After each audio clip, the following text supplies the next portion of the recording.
La parte número 29 de la paz de Dios con una oración. Padre nuestro, una vez más nos acercamos a ti, para que sea el Espíritu Santo el que vaya ayudándonos a conocer más, a profundizar más en tu palabra. Cada día nos damos cuenta de la enorme riqueza que hay en ella, que por más que busquemos, indaguemos y ahondemos, siempre nos va dando nuevos tesoros que siguen allí brotando.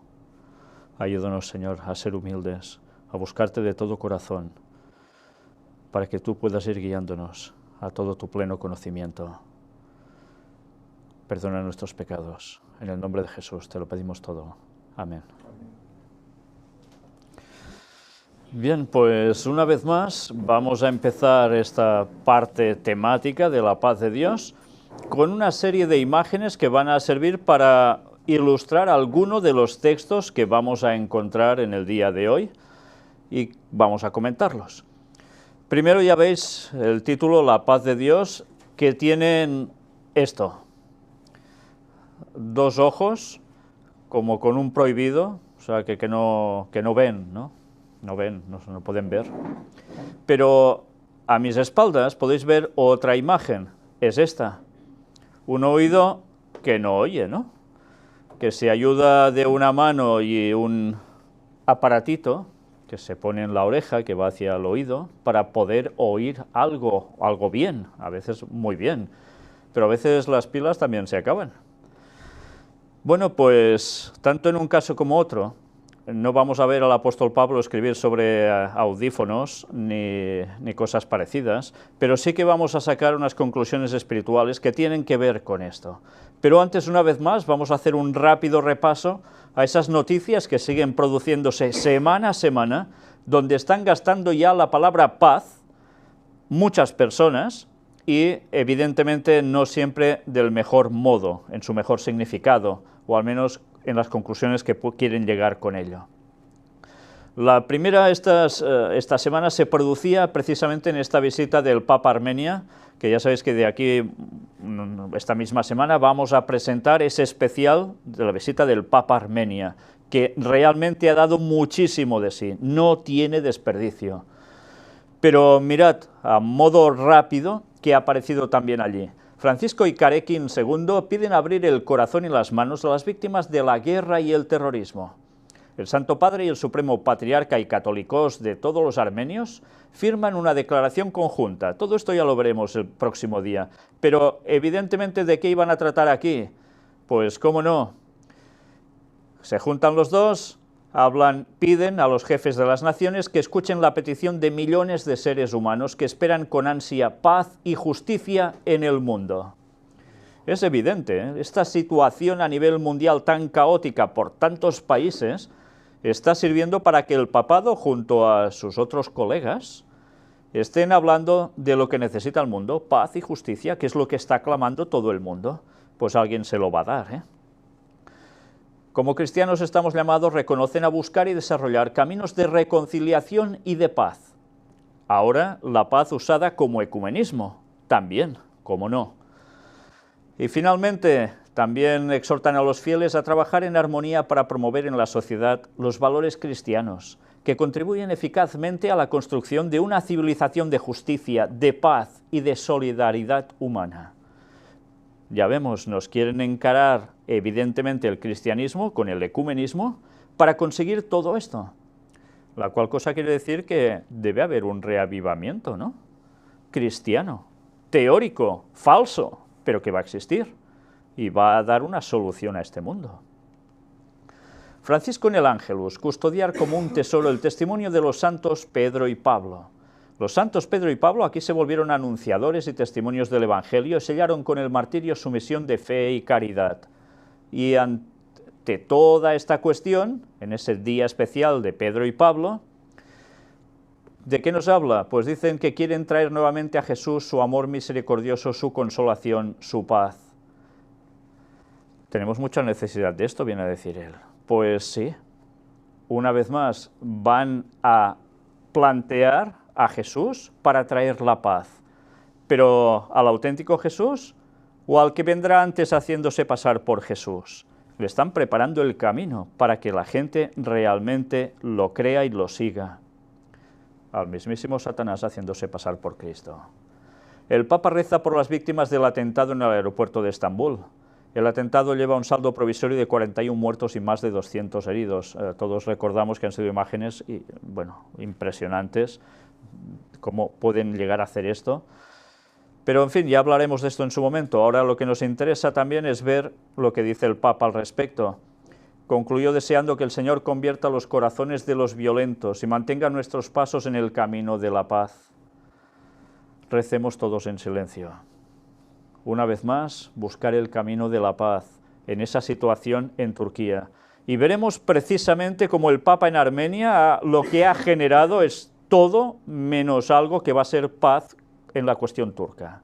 Es curioso, ¿eh? Y esta frase la ha dicho en consonancia a lo que ha acontecido en Estambul. Bueno, ya hablaremos de esto.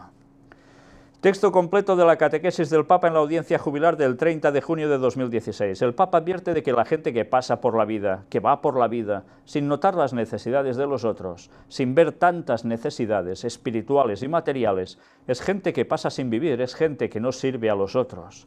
¿Está diciendo una barbaridad? No, no, muy cierto. Bueno, pues evidentemente en todo este buen discurso, ¿qué aparece también? Pues nos habla que está con el presidente de la República de Armenia, el católico Skarekin II también, al patriarca y a los obispos católicos se dirige, dentro del pueblo armenio por haberme acogido como peregrino de fraternidad y de paz. Él mismo se autodescribe como peregrino de fraternidad y paz. Interesante, ¿eh? ¿Os dais cuenta cómo él mismo ya se apropia de este título? Pues bueno, aún siguió.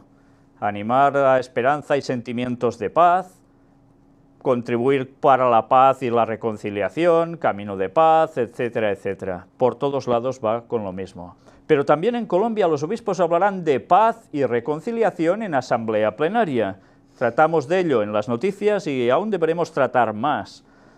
Pero mirad cuántas veces se habla de paz en esta cuestión, paz y reconciliación, reconciliado y en paz, reconciliación y la paz, paz entre el gobierno de Colombia y los representantes del grupo guerrillero, las FARC, diálogos de paz. ¿Y quién está con todo esto? La Iglesia Católica, los que están ofreciendo la paz y la solución al mundo. Como cordero en medio de lobos, carta del obispo de Córdoba, Monseñor Demetrio Fernández, el evangelizador no siembra discordia, sino que es portador de la paz de Dios para los hombres. Esta frase da mucho de sí, ¿eh? Pero vamos a verla aún con todo esto. Portadores de paz. El evangelizador no siembra discordia, sino que es portador de la paz de Dios para los hombres. A quien quiere recibirla se le da, a quien no, él se lo pierde. El evangelizador es siempre portador de paz para todos y sabe que su testimonio será rechazado en muchas ocasiones. Por eso dice Jesús, os envío como corderos en medio de lobos. ¿Qué hace un lobo con un cordero? Se lo come y se queda tan ancho.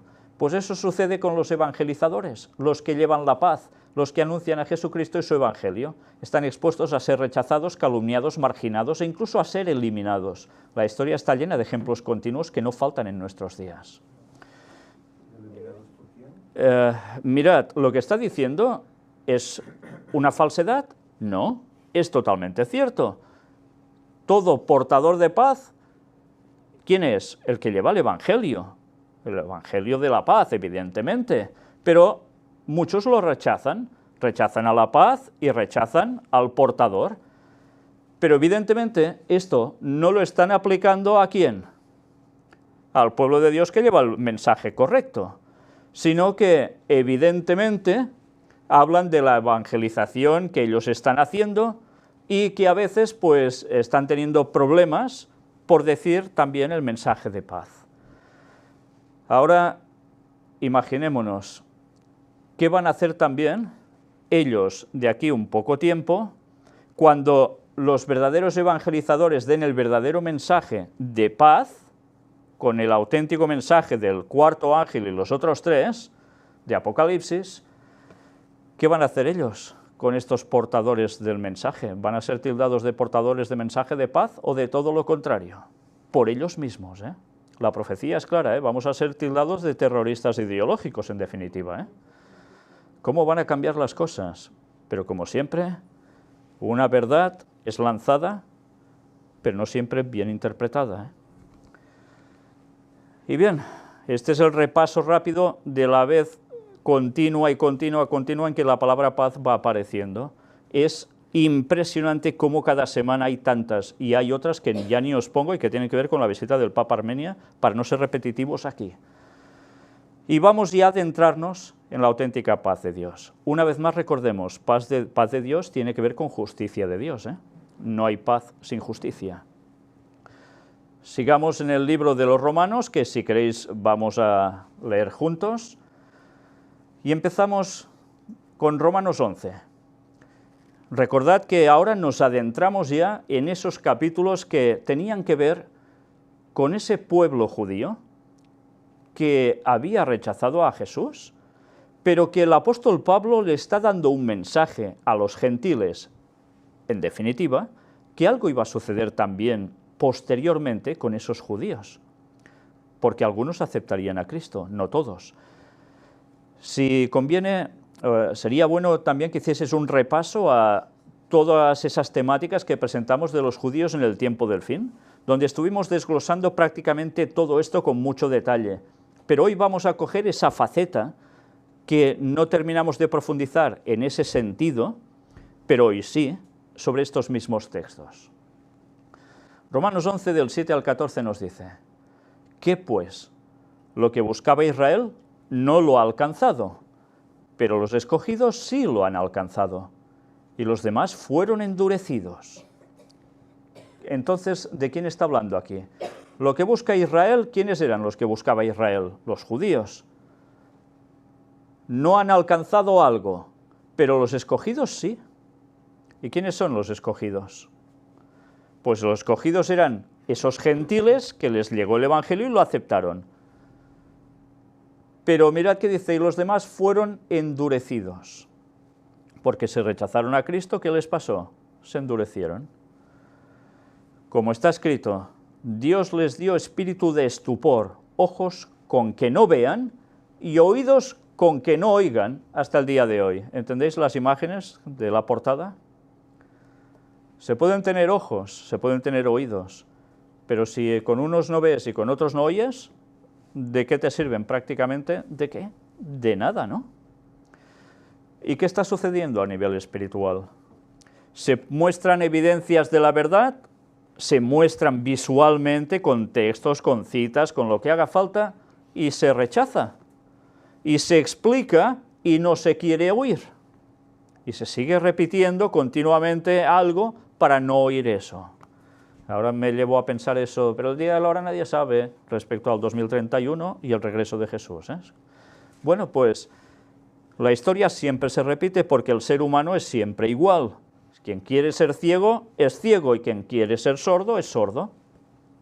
Yo siempre recordaré cuando mi hermano mayor me contaba, cuando él vivía con los padres de su mujer en casa, que ya eran muy ancianos, y él hablaba con ese hombre como si nada, sí, un poco sordo, pero oía, y podían tener un diálogo. Pero en cambio, cuando la mujer le hablaba al hombre, o sea, su esposa, ni la oía. ¿Por qué? Bueno, ya sabéis lo que a veces son caracteres de las personas, ¿no? Que algunos taladran mucho y otros ya al final desconectan y como si no existieran. Pues eso le pasaba. Era sordo. ¿Por qué? Porque ya se lo pedía el cuerpo prácticamente ser sordo, ¿no? Pero es que el problema está en que las voces siguen estando, pero si tú no quieres oírlas, no las vas a oír. Bueno, pues ahora imaginaos esto espiritualmente. Puedes ver, puedes oír y ni caso. ¿Y eso se puede cambiar? Eso con lo que se termina es con endurecimiento, como el faraón, igual. Y David dice: se ha vuelto su convite en trampa y en red, en tropezadero y en retribución. Se han oscurecido sus ojos para que no vean, y agóbiales la espalda para siempre. ¿Cuál era su convite? Su convite era aceptar a Jesús como el Mesías. pero en cambio fue rechazado. En consecuencia, ¿en qué se convierte su convite? En una trampa y una red, en tropezadero y en retribución. O sea, retribución se añade a todo esto. ¿Qué quiere decir? Pues que se les va a pasar factura por esto. Van a tener su paga como consecuencia de haber rechazado a Cristo. Sean oscurecidos sus ojos para que no vean, y agóbiales la espalda para siempre. O sea que no van a ver por nada. Y además, agobiados por la espalda. Digo pues, ¿han tropezado los de Israel para que cayesen? En ninguna manera. ¿Cómo? O sea, nos está diciendo que sí, ahora nos dice que no. ¿Tropiezan los de Israel de rechazar a Jesús y resulta que dice que después no? ¿Nos está diciendo esto el apóstol Pablo? Mirad si debemos leer siempre el contexto cuando Pablo escribe, porque a veces Pablo parece que en una frase está diciendo otra cosa que nada tiene que ver, pero él lo que está haciendo es un hilo argumental extensísimo, que si te pierdes por allí en medio y solo coges un poco aquí, otro allá, te despista. Recordemos que él tiene claro, los de Israel rechazan a Cristo. Pero mirad qué nos dice, ¿han tropezado los de Israel para que cayesen? En ninguna manera, pero por su transgresión vino la salvación a los gentiles para provocarles a celos. O sea, no está diciendo que se vayan a perder directamente, sino que esto ha permitido que el Evangelio llegara como salvación a los gentiles, a los que no eran judíos, y como consecuencia esto a ellos les provocará a celos. Decir, ¿cómo puede ser si nosotros somos el pueblo de Dios? ¿Y qué este mensaje? ¿Y para qué sirve? Provocar a celos, para que haya una reacción. Por tanto, para que puedan volver ¿a quién? A Dios. Bueno, sí, varían las... puede ser, sí. Sí. Y si su transgresión es la riqueza del mundo y su defección la riqueza de los gentiles, ¿cuánto más su plena restauración? Por tanto, ellos transgreden porque no aceptan a Jesús, pero esto pasa a ser la riqueza del mundo, el mundo que son gentiles, que hay muchos más que judíos. Y su defección la riqueza de los gentiles. ¿Cuánto más su plena restauración? ¿Quiere decir que todos los judíos van a ser restaurados? ¿Todos van a aceptar al Mesías y van a ser salvos?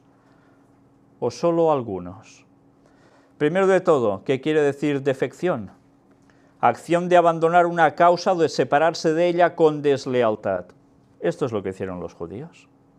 ¿Se separaron deslealmente de quién? De Dios, por supuesto. Abandonaron la causa. Pero mirad qué más nos va diciendo ahora. Porque a vosotros hablo, gentiles, por cuanto yo soy apóstol a los gentiles, honro mi ministerio, porque si en alguna manera pueda provocar a celos a los de mi sangre y hacerlos salvos a algunos de ellos. ¿Nos damos cuenta del significado aquí? Es para provocarles a celos, para que despierten, para que reaccionen, y así hacer que todos sean salvos, todos los judíos. No, hacer salvos a algunos de ellos.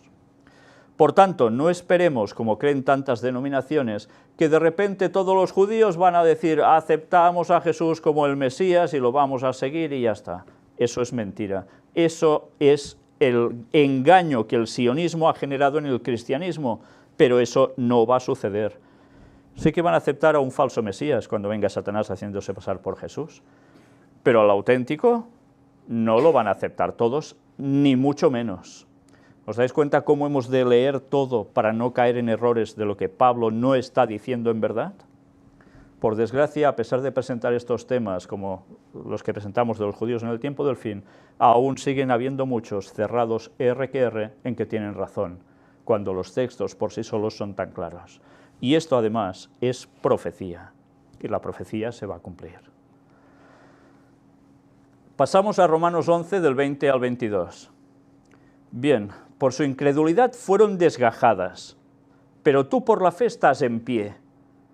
Está hablando de esas ramas del olivo, está hablando de esos judíos que son desgajados, son arrancados, pero tú por la fe estás en pie, habla a los gentiles. No te ensoberbezcas, sino teme.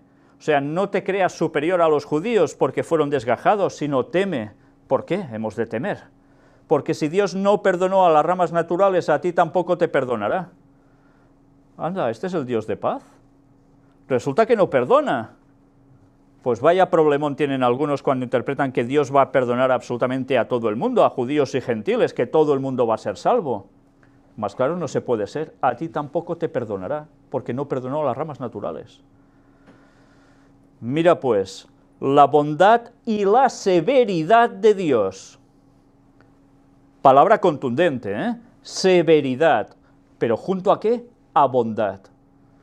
La severidad ciertamente para con los que cayeron, pero la bondad para contigo, si permaneces en esa bondad, pues de otra manera tú también serás cortado. Yo, es que sinceramente, cuando veo a las personas que hablan de esa paz de Dios, que todo es tan bonito, tan bello, tan bueno, y que todo el mundo va a ser salvo, no consigo entender de dónde lo sacan, porque en la Biblia en ningún momento está dando un mínimo dato que pueda parecerte que esto es así. Pero qué triste, ¿eh? Todo por rechazar una lectura en profundidad de la propia Biblia, increíble. Romanos 11, 25 al 27. Porque no quiero, hermanos, que ignoréis este misterio. ¿Sabéis que el apóstol Pablo, cuando escribe, habla mucho de esto así? Un misterio, ¿eh? Suelta un misterio. Claro, yo recuerdo cuando tienes 13 años, 12, 14, que te gustan mucho ese tipo de historias de misterio, ¿no? ¿Cómo termina esto? Y tal, qué suspense que hay por allí. Y él va lanzando que ignoréis este misterio. ¿Y un misterio qué es? Es algo que parece escondido, ¿no? Pero que al final sale a la luz. Pues no quiero, hermanos, que ignoréis este misterio, para que no seáis arrogantes en cuanto a vosotros mismos, que ha acontecido a Israel endurecimiento en parte, hasta que haya entrado la plenitud de los gentiles. O sea que todos los gentiles van a ser salvos, van a entrar al reino de Dios, y mientras los otros están así endurecidos, los judíos. ¿Es esto lo que nos está diciendo? Está diciendo que hay un endurecimiento en parte de Israel, y antes hemos visto que nos dice que algunos van a reaccionar de ellos, no todos. Pero igualmente sucede con los gentiles, no todos van a aceptar el mensaje, pero unos y otros, ¿qué van a hacer? Y luego todo Israel será salvo. Porque ¿quién es el Israel? ¿Quién es el judío? ¿El que viene de Abraham? ¿O el que también se aferra de la promesa en Abraham, de esa fe, aunque no sea judío? El Israel espiritual puede ser judío físico, ¿no? Pero pasas a ser Israel espiritual. Entonces, cuando esos en parte de los judíos acepten a Jesús y los que hayan de los gentiles que acepten a Jesús se unan, serán ese Israel que todo será salvo. Esos van a ser salvos. Como está escrito, vendrá de Sión el libertador, que apartará de Jacob la impiedad, y este será mi pacto con ellos cuando yo quite sus pecados. Aquí vemos que quita los pecados Dios. ¿Y quita los pecados en qué momento? Vendrá de Sión el libertador. ¿Y Jesús de dónde vendrá? ¿No vendrá también de la Sión celestial? Por supuesto, va a ser nuestro libertador, el guerrero de Orión, una vez más, que apartará de Jacob la impiedad. Ya esa impiedad queda al margen, ya no va con el pueblo de Dios. Y si es un Israel espiritual, ya no tiene impiedad, y viene el libertador, ¿de quién está hablando aquí? De los 144.000. Ya no están en impiedad, ya no pecan, y Jesús viene a buscarlos. Son los que estarán en pie cuando Jesús vuelva. Y este será mi pacto con ellos cuando yo quite sus pecados. Entonces habrá ese pacto. Y con el pacto con Cristo, ¿qué se produce? La salvación. sea que Romanos 11 va mucho más allá de decirnos solo que vendría un Jesús y que ya pasó en sus tiempos, porque esto lo está escribiendo Pablo, sino que nos está haciendo referencia, profecía, al fin de los tiempos. Romanos 11:33. Oh profundidad de las riquezas de la sabiduría y de la ciencia de Dios, cuán insondables son sus juicios e inescrutables sus caminos. Una vez más, ¿alguien puede cavar en profundidad en esas riquezas de sabiduría y de ciencia de Dios que están en la Biblia? Si cada día aún vamos leyendo y encontrando cosas que dices, ostras, no me había dado cuenta de esto. ¿No nos ha pasado hace un momento, Ángel, en la escuela sabática? Siempre nos pasa lo mismo. Siempre hay unos detalles que salen por allí que dices, madre mía, qué maravilla. Porque la Biblia no te la terminas nunca de sacarle todo el jugo, el contenido. Es un tesoro impresionante, es una sabiduría puesta y una ciencia que nunca terminas de completar. Y dice, cuán insondables son sus juicios. Por tanto, ¿habrá juicios o no de Dios? Claro, y los juicios de Dios, las cosas que Él decide, e inescrutables sus caminos. ¿Quién sabe sus caminos, no? Pero una vez más, los juicios están allí. Y nos adentramos ahora en leer todo Romanos 12, con lo cual si tenéis Biblia, leedlo conmigo, porque es uno de esos textos que también vale la pena por todo el contenido que lleva a tener. Empezamos por el versículo 1. Así que, hermanos, os ruego por las misericordias de Dios, que presentéis vuestros cuerpos en sacrificio vivo, santo, agradable a Dios, que es vuestro culto racional. Diréis, ¿y esto qué tiene que ver con la paz de Dios? Ahora vamos a hacer un leve desglose solo de este versículo y nos daremos qué tiene que ver esto con la paz de Dios. Os ruego por las misericordias de Dios que presentéis vuestros cuerpos en sacrificio vivo. ¿Qué quiere decir? ¿Que nos hemos de inmolar, como hacen los terroristas islámicos fundamentalistas? ¿Es esto lo que nos está haciendo referencia aquí? ¿Verdad que no? Sacrificio vivo, santo. Por tanto, claro, igual un islamista fundamental se cree que está haciendo un acto santo, inmolándose, ¿no? Agradable a Dios. ¿A Dios le gusta esto? ¿Inmolarse o alguien? ¿Verdad que no? Bueno, ellos creen que sí. ¿Qué es vuestro culto racional? Uy, aquí hay algo que nos descoloca. Vuestro culto racional, racional con raciocinio. Ya vemos que ese acto que hacen ya no puede ser de raciocinio, ya no es un culto de adoración a Dios. Vuestros cuerpos en sacrificio vivo. Cuando nos presentamos ante Dios, ¿qué debemos hacer? Pues debemos cuidar nuestro cuerpo. ¿Y cómo estamos en sacrificio vivo? Un sacrificio vivo es que te abstendrás de ciertas cosas que te pueden parecer incluso un sacrificio. ¿No conocéis a personas que saben que no hay que comer, por ejemplo, marisco, que han sido toda su vida grandes comedores de marisco y que cuando conocen el Evangelio ven con claridad que no se debe comer marisco porque se están perjudicando, están dañando el templo del Espíritu Santo, que es su cuerpo, y les representa un trauma? Y algunos prefieren seguir comiendo marisco que entregarse al Señor. Están poniendo algo delante de Dios. No quieren un sacrificio vivo que les haga cambiar ese concepto para estar mejor. Esto es un ejemplo de tantos y tantos que pueden llegar a ver. Pero un sacrificio vivo, ¿qué es? Es seguir a Dios cueste lo que cueste. Cada día de nuestra vida, con los distintos problemas que pueda haber. Santo, evidentemente, somos apartados para un uso santo, somos santificados. Agradable a Dios, que es vuestro culto racional. Por tanto, ¿creéis que si hacemos todo esto no vamos a tener paz? Evidentemente. Si hacemos esto, ¿tendremos paz? Si no, no.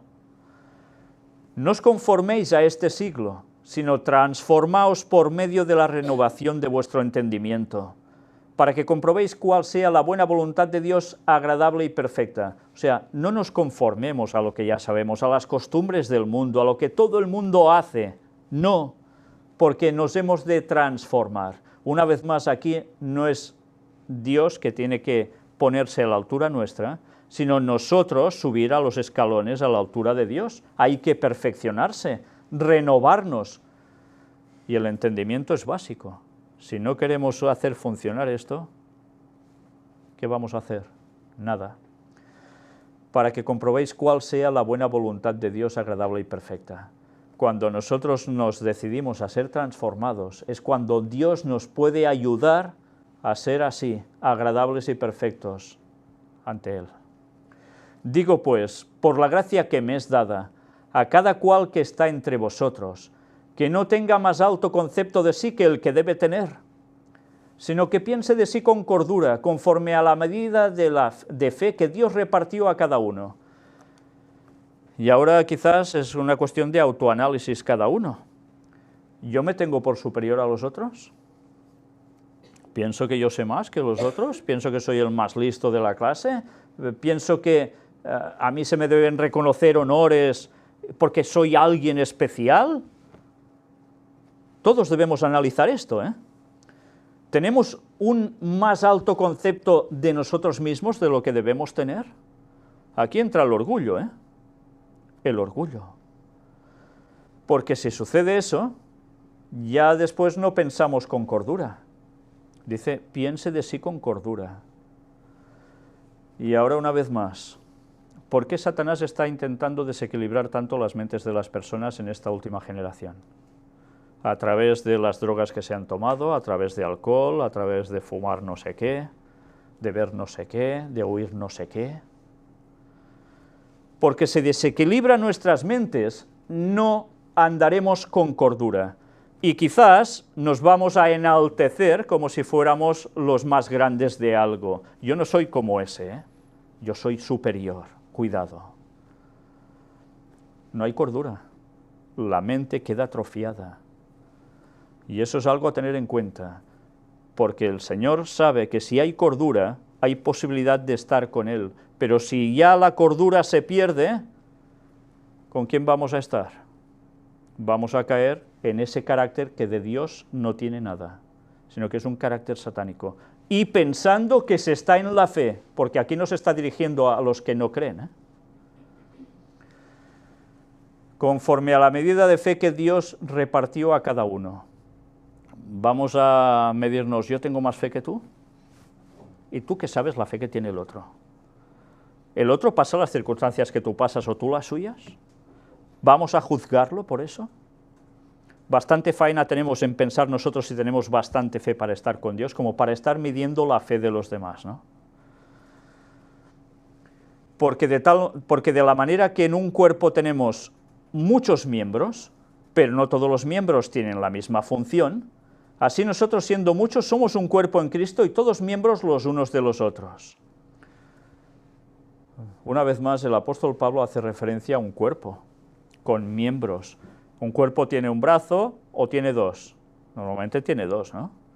Tiene dos piernas, tiene orejas, tiene ojos, tiene muchas cosas un cuerpo.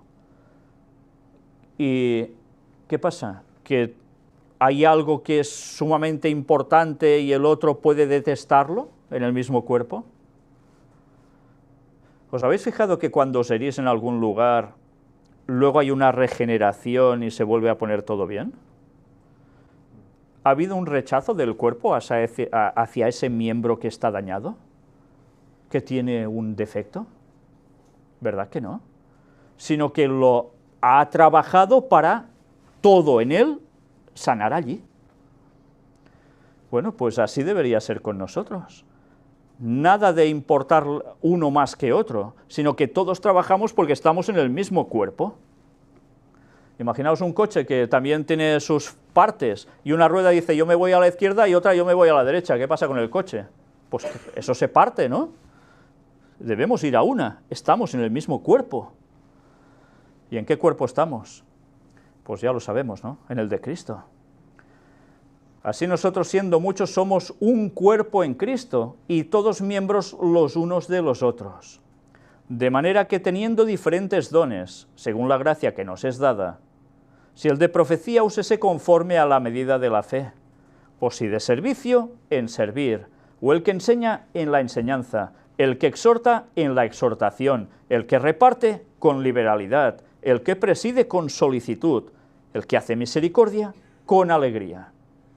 ¿Todos tenemos los mismos dones? Yo tengo los mismos dones que tú los mismos dones que yo, quizás en alguno coincidamos, pero normalmente todos somos distintos y unos tienen unas capacidades que otros no tienen y esto lo otorga Dios, no lo elegimos nosotros. ¿Y qué hemos de decir? Ah, porque yo tengo este don y tú no, yo soy superior a ti, ya no quiero saber nada de ti. ¿Verdad que es absurdo? ¿Por qué creéis que Dios ha dado dones a unas personas unos y a otros otros? ¿Para que estén separados?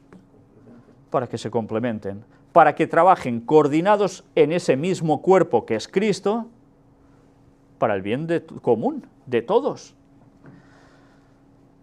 Por tanto, ya solo con todo esto nos damos cuenta que lo que hay que hacer es servir. Servir en lo que Dios te ha dado a ti para el bien de los demás. Y que todos debemos hacer esto sin esperar nada a cambio. Hacemos esto porque Dios lo ha puesto en nosotros y nosotros a Dios le daremos el ¿qué? La gloria y la honra, sí. Pero Dios a nosotros nos va a pedir cuentas de qué hemos hecho con nuestros dones. Si yo he servido para algo y no lo he puesto en funcionamiento porque no me ha dado la gana, ¿Dios qué me va a decir? Hombre, te di estos talentos, en vez de trabajarlos para hacer avanzar la obra de Dios, para ayudar al cuerpo, tú ni caso. ¿Recordáis la parábola de los talentos, no? ¿Qué sucede? Bueno, pues tengamos eso presente. El amor sea sin fingimiento. Ah, qué interesante frase.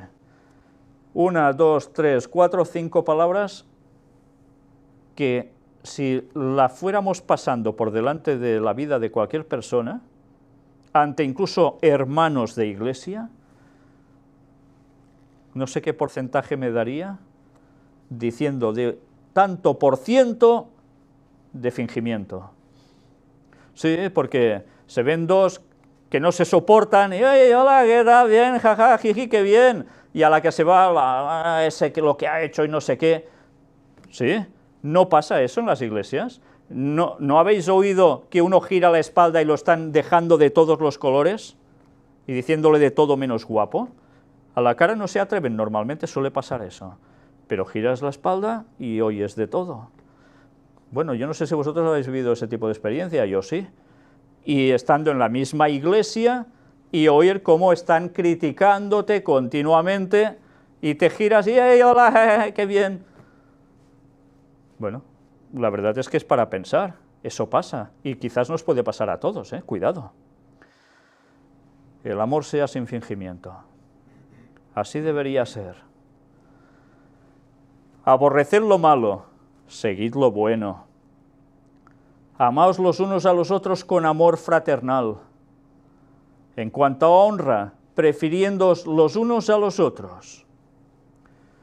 O sea que hay mucho amor fraternal, o debería haberlo, pero evidentemente tú tendrás más preferencia hacia uno que hacia otro también, ¿no? Porque hay personas que tienen más conexión con unos que con otros. ¿Es verdad? Eso pasa. ¿Qué le pasaba a Jesús? Tenía 12 discípulos, y cuando tenía un momentito, ¿dónde se iba? ¿A casa de Pedro? ¿A casa de quién? Pues se iba a Betania, y se juntaba con Lázaro, Marta y María. ¿Y por qué? Si no eran de los 12.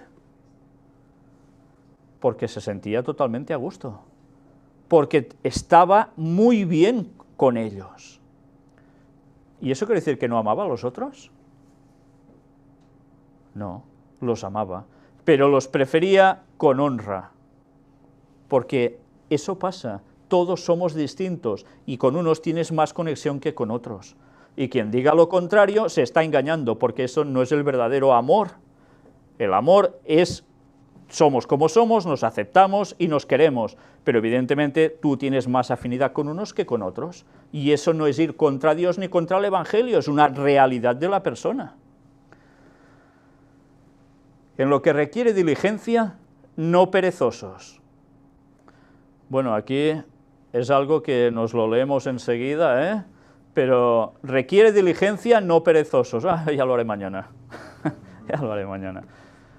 Mirad, esta semana precisamente ha habido una noticia que me ha llamado mucho la atención. Han mostrado quién era la persona en Cataluña que ha sacado mejor nota de selectividad para ir a la universidad, y ha sacado una nota impresionante. Y era una chica que cuando la entrevistan dice, no, es que si me ponen deberes para hoy, los hago hoy, ya no lo dejo para mañana. Pues creo que ha dado una lección tremenda a más de uno, porque otros dirán, bueno, aún me quedan no sé cuántos días para presentar el trabajo, ya ho farem, ya lo haremos. Sí, sí, y después todos son prisas y todo sale mal. Requiere diligencia, no perezosos. ¿Os imagináis a un cristiano perezoso? Pues yo creo que no hace falta imaginárselo, porque de estos hay a montones, y en según qué lugares más que en otros, pero eso pasa, se es perezoso. ¿Os imagináis a Jesús? Mira, hay que hacer un milagro, bueno, ya lo haré mañana, ya lo haré mañana, es igual, sí, ya mañana, ¿verdad que no? Y nosotros que hemos de imitar a Jesús, no, vamos a ser perezosos. Primero me tumbo un rato en la cama antes que hacer lo que he de hacer, y un buen rato si puede ser. Debemos ser diligentes, no perezosos. Fervientes en espíritu. Fervientes en espíritu. Fervientes de fervor. Por tanto, ¿cómo debemos ser espiritualmente? Fervorosos. Y una persona cristiana fervorosa, ¿cómo es? No lo transmite a los otros, no lo muestra en su carácter, no lo muestra en sus palabras, no lo muestra en querer dar el mensaje a los demás. Pues así debe ser el cristiano, fervientes en espíritu. ¿Y cuántos cristianos se dedican a intentar entablar conversación con quien tengan al lado para darle el mensaje? Es para pensárnoslo, Sirviendo al Señor. Porque el propósito de todo esto es servir al Señor, no hay otra cosa. No se trata de que todo esto sea para servirnos a nosotros mismos. Nadie debe hacer cualquiera de estas cosas para servirse a sí mismo, sino para servir al Señor. Y eso a veces no se tiene en cuenta. Personas que se pelean por un púlpito, para estar delante de una cámara, para poder dar un mensaje a los demás y quedar como los señores de todo. Esto es una auténtica salvajada espiritual, porque esto es orgullo, no es servir a Dios. Y deberíamos tener presente que cada vez que una persona se pone delante de un lugar como es el púlpito, que es un lugar sagrado, las palabras que se deben transmitir deben ser para honra y alabanza de Dios, y nunca para enaltecernos a nosotros mismos. El orgullo y el cristiano no deberían ir nunca juntos. Gozosos en la esperanza. ¿Qué esperanza? ¿Cuál es nuestra esperanza? Es Cristo, la salvación que nos ha dado y que nos vendrá a buscar. ¿Eso no tiene que hacernos estar gozosos? O sea, sabemos que Jesús viene en 2031, nos quedan 14 años y pico, ya ni 15 siquiera. Y no debemos estar gozosos porque va a venir pronto y nos estaremos cada día, ay, qué malito estoy, qué poco me quejo. ¿Vamos a estar así siempre? Sufridos en la tribulación. Ay, es que todo me pasa a mí. Ay, qué mal, todo me viene a mí, con lo bueno que yo soy, y mira al otro, no le pasa nunca nada. Y ahora piensas en Pablo, que es el que escribía esto, con naufragios, latigazos, todo lo que os podáis imaginar y más, y resulta que estaban en cárceles los apóstoles, ¿y qué hacían? Cantando, alabando al Señor. Y ahora, por un momento, yo me pongo en su situación y digo, ¿y yo qué haría? ¿Estaríamos maldiciendo al que nos ha acogido y nos ha dado una paliza?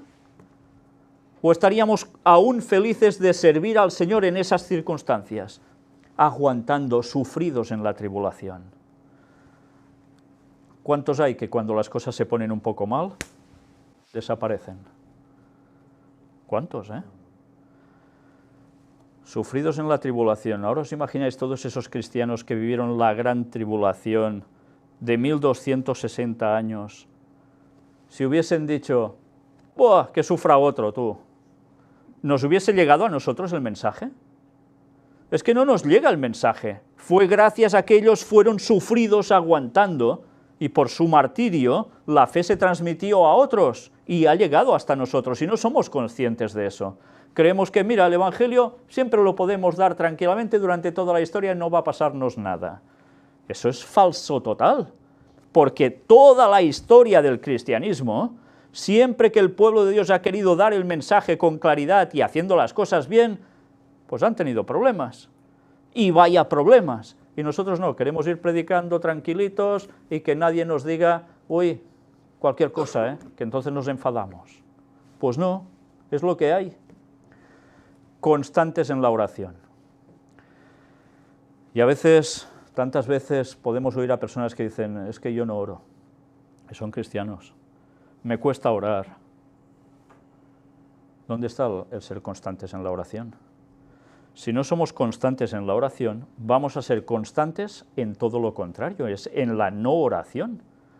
¿Y con qué se vincula el cristiano entonces? ¿Con quién?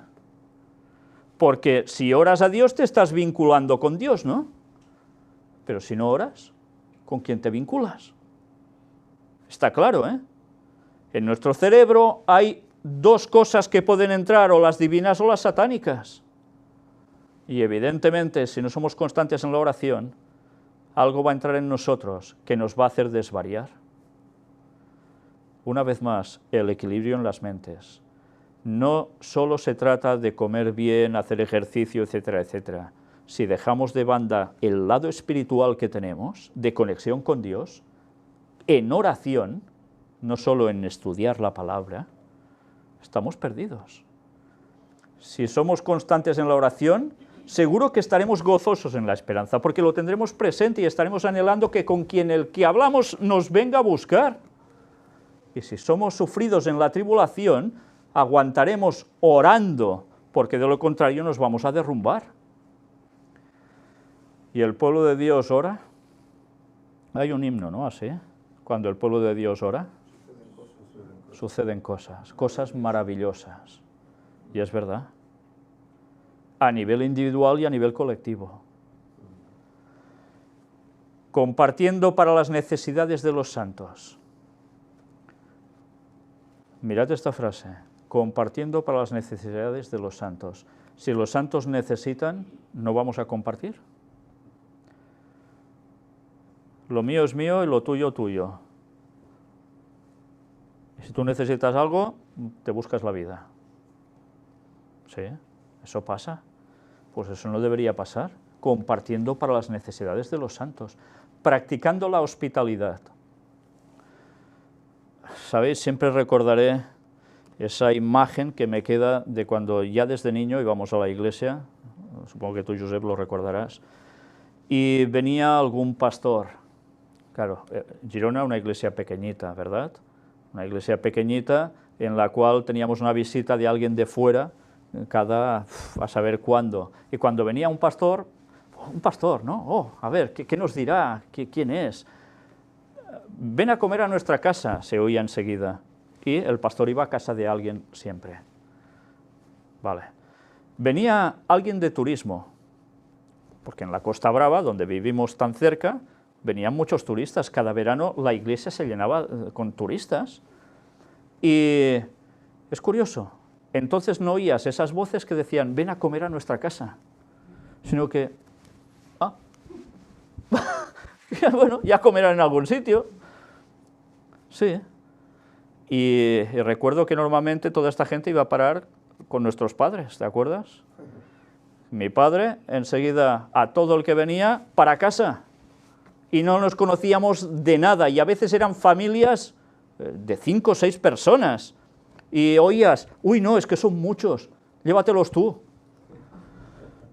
Sí, la verdad es que no lo estoy diciendo para criticar a nadie en concreto, pero que realmente es una situación que hemos vivido y que no terminabas de entender, y luego te dabas cuenta cómo podías tener una gran afinidad con personas que no habías conocido nunca, y que quizás eran de hasta otros idiomas, que gracias a Dios nuestro padre conocía algunos y se entendían, pero nosotros no. y bueno, estabas a gusto con ellos, notabas un algo que te unía, y aunque fuera con mímica te ibas entendiendo, y te ibas, y ellos se iban, y te habías quedado tan a gusto, porque habías conocido a alguien que decías, mira, y en esos tiempos decías, qué bonito ser adventista. Vayas donde vayas, a este mundo te van a hospedar, vas a estar con gente que cree lo mismo que tú. Y ahora piensas, pues haz ahora lo mismo, a ver cuántos te acogen en su casa si no te conocen de nada. Es que pasan muchas cosas. Esa frase la he oído muchas veces. No, es que estos no los conocemos y, pues, a saber, vienen a tu casa igual, hacen... Sí. Por causa de la maldad el amor de muchos se enfriará, dice el texto bíblico. Y eso está pasando. Pero bien, nosotros deberíamos practicar la hospitalidad siempre, sin importarnos si el otro es o no es, o conocemos o no conocemos. Pero tristemente eso pasa poco, ¿eh? Bendecid a los que os persiguen, bendecid y no maldigáis. Qué fácil es decirlo, ¿eh? Qué fácil es decirlo. Y en cambio, ¿alguien nos está persiguiendo físicamente?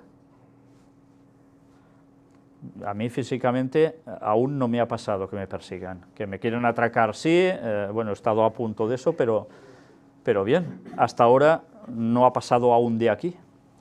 Con amenazas y todo eso, las que queráis.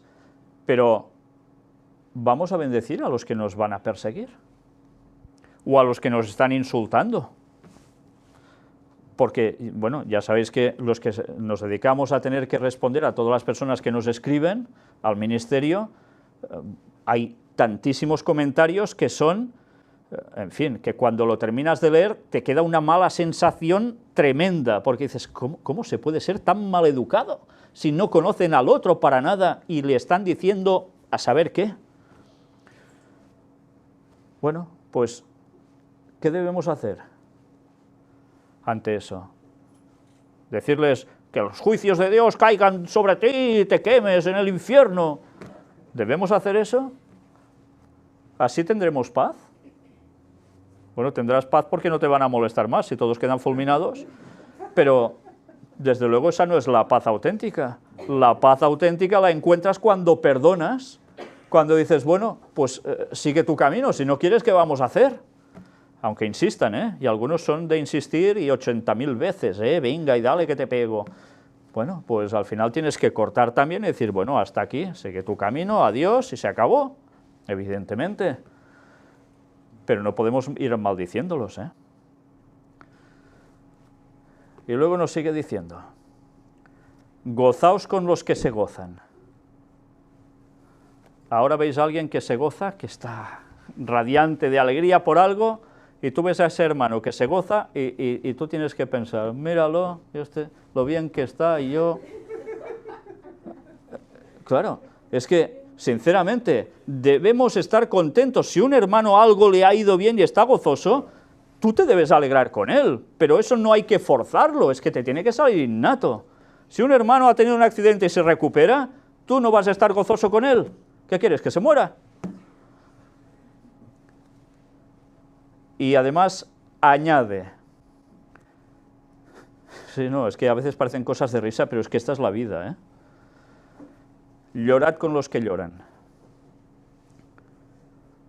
Y no pasa eso, que a veces un hermano en iglesia se muere y sus parientes lloran, evidentemente, y nosotros nos vamos a quedar igual. Si alguien lo está pasando mal y está llorando, ¿no vamos a ir también allí a llorar con él, a consolarlo? Porque estamos unidos en un mismo sentir y tenemos la esperanza en Cristo. No podemos ser fríos ante todo esto. Unánimes entre vosotros. Con una sola palabra lo está diciendo todo. Unánimes. De una sola, ¿qué? Alma. De un mismo sentir. Por tanto, aunque uno tenga un don, otro, debemos ser unánimes entre nosotros. queriendo el bien común, porque somos un cuerpo. Pero mirad ahora qué nos dice, no altivos, no altivos. Si hay altivez, pues se puede ser de un mismo sentir, se puede estar unánime. No, porque uno ya estará por encima de otro, será una ánima por encima de otra ánima, ¿no? Claro, no puede ser. Somos unánimes. Por tanto, si hay altivez en alguien que es del cuerpo, ya no se puede ser unánime. El orgullo tiene que estar entre el pueblo de Dios. El orgullo está entre el pueblo de Dios, por desgracia, pero no debería estar. Y por si fuera poco, va diciendo, sino asociándoos con los humildes. ¿Os habéis fijado en muchos lugares? Bueno, quizás nosotros teníamos la peculiaridad de que estábamos en Girona, esa iglesia pequeñita, que todos éramos como familia, porque éramos tan pocos, en un principio, hace años. Pero te ibas a las iglesias de Barcelona, algunas de esas tan grandes, y yo no sé, bueno, tú, Josep, que tienes también esa experiencia como yo, no sé si piensas en algo cuando dice asociándoos con los humildes. Ibas a alguna iglesia y te encontrabas con gente de alto estatus, doctores, abogados, no sé qué, y tú eras, bueno, aquí decimos un chicharelo, un pelacañas, un don nadie, y claro, a ti no te venían a saludar, no, tú eras como un mueble con patas que pasaba por allí, todo el mundo indiferente, pero en cambio iba otra persona también que tenía, o era pastor, o era no sé qué, y enseguida hacia ellos y a ver, que esto no quiere decir que ser de un gran estatus no se pueda ser humilde, porque gracias a Dios hemos conocido personas que tienen un estatus elevado y son personas súper humildes, que aún es para decir, sí señor, qué lección te está dando, ¿no? Pero no siempre ocurre así. Pero evidentemente el cristiano que está cumpliendo todo lo anterior, cuando se encuentra con otro que no va en ese camino de humildad, ¿qué? ¿Se va a unir mucho con los que están en ese superestatus? ¿O que se creen estar en ese superestatus? Y hay algo que ya no te deja estar, ¿no? Bueno, pero aún y así debemos también intentar estar a bien con ellos, decirles las cosas y a ver si con el mensaje todo el mundo se va centrando, ¿no? Bueno, pues no seáis sabios en vuestra propia opinión. Qué difícil eso, ¿eh? Qué difícil. No seáis sabios en vuestra propia opinión. ¿Cuántas veces lo que yo digo va a misa? Esa expresión tan usada, es el más sabio. Nadie le puede discutir nada porque eso es así y punto. Pues es que a veces resulta que eso no es así y punto. Y se está totalmente equivocado. Ser sabios en nuestra propia opinión. Sí, sabéis, hay algo que a veces vale la pena destacar y que no suene a crítica, sino a triste realidad. Es que esto lo ha dicho el pastor tal, que es una eminencia en no sé qué cuántos campos. Vale, ¿y eso es cierto o no? Porque puede tener todos los másters del universo que sean y en cambio estar diciendo una aberración doctrinal. Y nos hemos encontrado, y vaya si nos hemos encontrado veces con estas cuestiones así, y tristemente cada vez es más. Y algunos que hasta son muy mediáticos, que arrastran miles de personas a través de vídeos, y escriben libros y lo que quieras, y la gente se traga todo eso como si fuera verdad absoluta, como si viniera de Dios directamente. Y resulta que están cometiendo errores garrafales, por decirlo suavemente a veces, Pues esto no puede ser, algo está fallando aquí. Pero en fin, resulta que el mensaje, si no viene de cierta élite, ya no viene de Dios y no puede ser aceptado. Y esos pasan a ser los sabios, según su propia opinión, de que son los que más saben. Yo siempre recordaré que en una iglesia de Barcelona, a la cual fui invitado a predicar, presentando el tema de Daniel 11, precisamente los versículos finales, se me vino a decir esto: yo soy el teólogo, soy el que he estudiado el no sé qué y el no sé cuánto, ¿qué me vas a enseñar tú? No es que no se trata de enseñar, se trata de mostrar lo que hay, ya está. Luego cada uno decide. Pero eso pasa. El querer un estatus superior y lo otro, nada. Algunos también habían dicho, y esto lo recordarás tú, Josep, el púlpito es solo para los pastores, porque ellos son los instruidos, han hecho 5 años de teología o no sé cuántos, y los otros no, debéis sentaros, escuchar y aprender. Escuchar y aprender. Claro, es cierto, puedes aprender de todo el mundo, ¿verdad? Pero es que la Iglesia de Dios no funciona así. Bueno, pues así tantísimas cosas. Nuestro padre decía, de un aprendiz se puede aprender. Sí, siempre recordaré esto. Nuestro padre, que era pintor de brocha gorda, y un gran pintor, por cierto, que hacía cosas que ahora nosotros ya ni sabríamos hacer, y siempre decía, se puede aprender de un aprendiz. Y es verdad, y luego cuando pasan los años y vas teniendo el oficio, te das cuenta que hay un chavalito por allí que hace algo de repente y dices, mira, yo no había pensado, es que si lo hago así, me sale mejor. Y es verdad, se puede aprender de un aprendiz, no hace falta ser el maestro máximo de algo. Pero bueno, la verdad es que nuestro padre en muchas cosas tenía mucha sabiduría, ¿eh? Y era alguien totalmente mal considerado por muchos, sí. Pero bueno, eso ya vemos que es una historia que... sí, sí. En fin. No seáis sabios en vuestra propia opinión. No paguéis a nadie mal por mal. Y qué fácil es, ¿eh? Me dan una bofetada, pues yo te doy otra. Y si puede ser mayor que la que me has dado tú, mejor, ¿eh? Pues no, no paguéis a nadie mal por mal. Procurad lo bueno delante de todos los hombres. De todos, no dice solo de los buenos, sino de los buenos y de los malos, de los que haya. Tú debes hacer lo que tienes que hacer y punto. Si es posible, en cuanto dependa de vosotros, estad en paz con todos los hombres. En cuanto dependa de nosotros, debemos estar en paz con los demás. Antes hemos visto en esas noticias que si das el Evangelio y das la paz, otros se lo pueden tomar al revés, ¿no? Y pueden perseguirte. Y esa es la realidad. Pero nosotros, ¿qué disposición debemos tener? Estar en paz con todos. Luego, si no quieren estar en paz contigo, es cosa de ellos.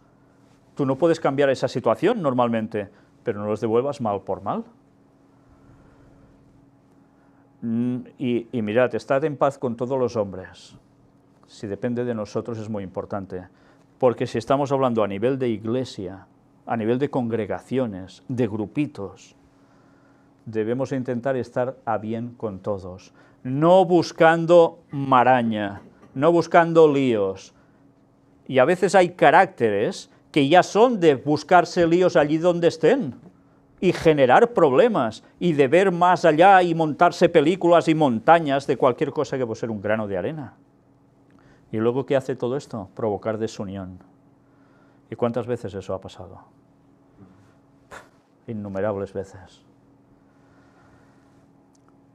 No os venguéis vosotros mismos, amados míos, sino dejad lugar a la ira de Dios, porque escrito está, mía es la venganza, yo pagaré, dice el Señor. Ah, mira, no, el Señor va a perdonar a todo el mundo. Sí, sí. La ira de Dios, no, ¿qué va? La ira de Dios es justicia. Y dice, no te vengues si te hacen algo. ¿Por qué? ¿Por qué nos dice que no nos venguemos nosotros mismos? Porque entonces no tendríamos paz. Porque si hemos de conseguir la paz a base de ser Rambo, matando al primero que se pone tonto, mal vamos, ¿no? La paz viene si nosotros perdonamos. Y Dios, y hará la justicia que debe hacer. ¿Sabéis? Esto me recuerda hace unos días en la matanza esa de Orlando, de ese bar gay, cuando un predicador dijo que aún habían muerto demasiados pocos. Y ahora, una vez más, enlazando con lo que hemos dicho en la escuela sabática de hoy, personas que se han sometido a operaciones transexuales, cambiando o queriendo cambiar de género, y después se han arrepentido y se han convertido al cristianismo y han encontrado la paz que no han tenido nunca. ¿Y si los hubiesen matado y allí, qué hubiese pasado? ¿No hubiesen podido ser salvos?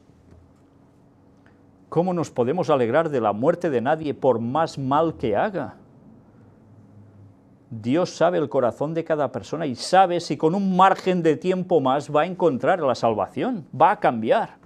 ¿Cómo vamos a ir ejecutando a todo el mundo nosotros? Qué triste.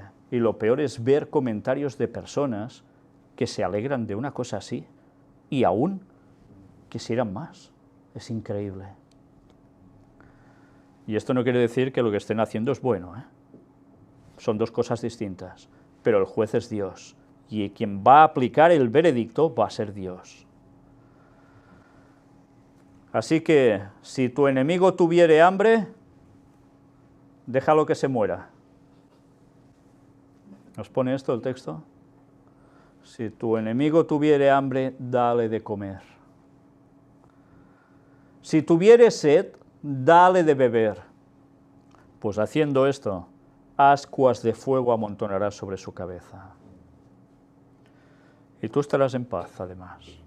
Y tú le estarás mostrando el amor de Dios, que el amor de Dios no suple a todos, no hace salir el sol sobre justos e injustos, y nosotros vamos a ser jueces para decir a ti te doy de comer y a ti no, porque me caes mal.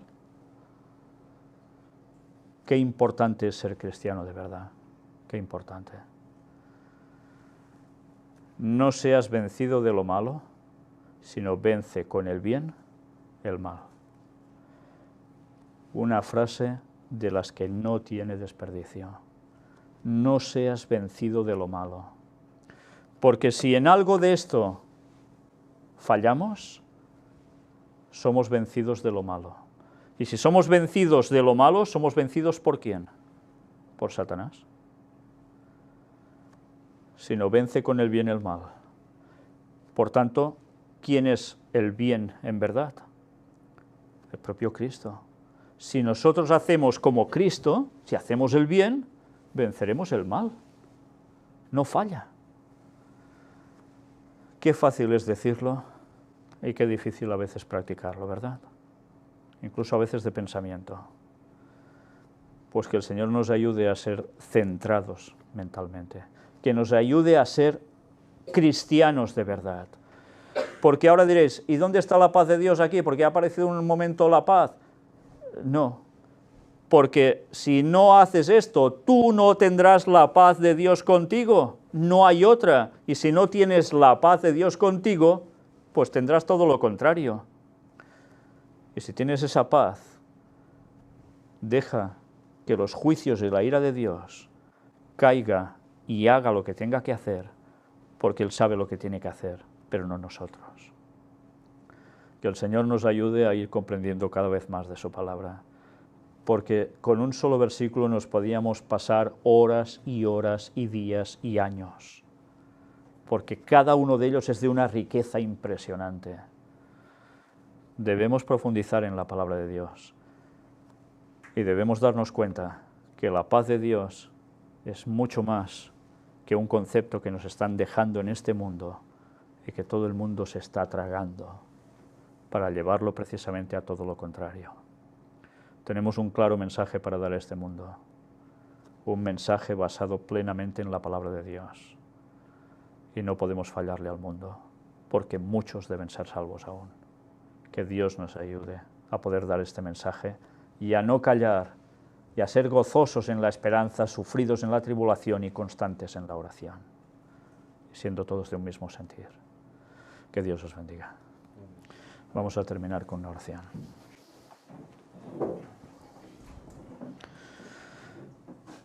Padre nuestro, Una vez más, solo podemos agradecerte por tus palabras. Gracias, Señor, por haber utilizado al apóstol Pablo para darnos todos estos mensajes que deben servirnos para cada momento de nuestras vidas. Ayúdanos, Señor, a autoanalizarnos, a examinarnos, y sé tú el que nos vaya mostrando todas estas deficiencias que tenemos, porque nadie de nosotros es perfecto. Y ayúdanos a levantarnos y apartarnos de todo lo que hagamos mal, a ir cambiando y a tener tu carácter, y a poder mostrarlo al mundo para que muchos más sientan atracción por tu evangelio, por la esperanza de tu salvación. Este mundo está lleno de personas desesperadas, de personas que te necesitan urgentemente, y quizás muchos ni lo saben ni saben a quién recurrir. Te queremos pedir, Señor, que nos ayudes a llegar a todo el mundo, a personas que saben que te necesitan y otros que no lo saben, a todos, y que después cada uno decida por sí mismo si quiere la salvación o la desecha, pero que por nosotros no quede hacer este trabajo, y es muchísimo el trabajo, un campo tremendo, inmenso, una mies casi inacabable, y muy pocos tus obreros, tus trabajadores. Derrama el Espíritu sobre nosotros para que podamos hacer tu obra y terminarla, pero que añadas también estos trabajadores de la hora undécima que nos ayuden a seguir dando este mensaje con potencia a todo el mundo, sean niños, sean jóvenes, sean adultos o ancianos, y que todos unánimes clamemos a este mundo que regresas pronto, que vienes a buscarnos. Ayúdalos a prepararse y ayúdanos a nosotros también, Señor. Bendícenos siempre y ayúdanos a aguantar hasta el final, hasta el momento que tú quieras decir hasta aquí, sea al final de nuestras vidas o cuando vuelvas en la primavera del 2031. En el nombre de Jesús, por su precioso sacrificio por nosotros, esa preciosa sangre que derramó sin culpa alguna, ayúdanos a no despreciar nunca ese sacrificio, Señor. En el nombre de Jesús te lo pedimos todo. Amén.